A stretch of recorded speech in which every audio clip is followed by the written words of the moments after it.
May secret weapon pa ang Lakers ngayong darating na playoffs. Good news to, balik on-court activity na si Maxi Kleber. Nagpaulan na magkakasunod na 3-point shot. Pero bago yan, Trey Jemison at Christian Coloco hindi nakakuha ng standard contract sa Lakers, hindi na makakapaglaro ngayong playoffs.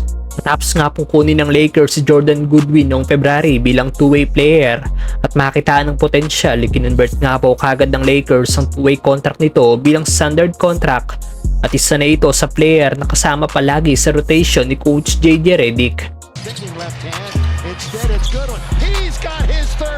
Dalawa pang natitirang two-way player ng team at ito ay ang mga big man na sina Trey Jemison at Christian Coloco. At ngayong tapos na ang season, hindi nga po nabigyan ng guaranteed contract ang isa kina Coloco at Jemison, kaya naman hindi na sila makakapaglaro ngayong playoffs. Nag-stick pa rin ang Lakers sa big man na si Alex Len. Madaming Lakers fans ang hindi sang-ayon dito, may nagsabi na dapat winib na lang daw ng team si Alex Len para nakuha nila si Trey Jemison. Dahil mas makakapagbigay daw ito ng toughness sa team. Mas maganda rin ang numero ni Trey Jemison kay Alex Len dahil nagtapos ito na may average na 2.5 points at 2.8 rebounds per game, shooting 55% sa field, playing 10 minutes. Samantala may 1.6 points at 2.1 rebounds per game, shooting 50% sa field, playing 12 minutes naman si Alex Len. Samantalang good news to, Maxi Kleber balik on-court activity na, secret weapon ng Lakers ngayong darating na playoffs.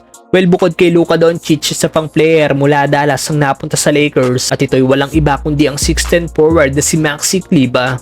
Hindi pa nakakapag-debut sa Lakers si Kleber dahil sa foot injury na natamo nito noong January. At ngayon magandang balita nga po dahil ayon sa report ng Lakers insider na si Jovan Buha, balik on-court activity na si Maxi Kleber, pero wala pa rin daw timetable sa pagbabalik nito. Kahit wala pang date kung kailan makakabalik ang nasabing forward, siguradong nalalapit na rin ang pagbabalik nito, lalo't nakakapag-practice na rin ito kasama ang team. Spotted nga po si Kleber na nagkaroon ng 3-point practice at makikitang hindi ito nagmimintis.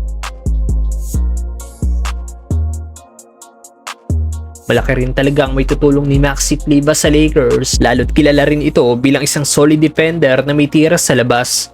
Sa 8 years itong paglalaro sa NBA, may average itong 35.4% sa 3-point area.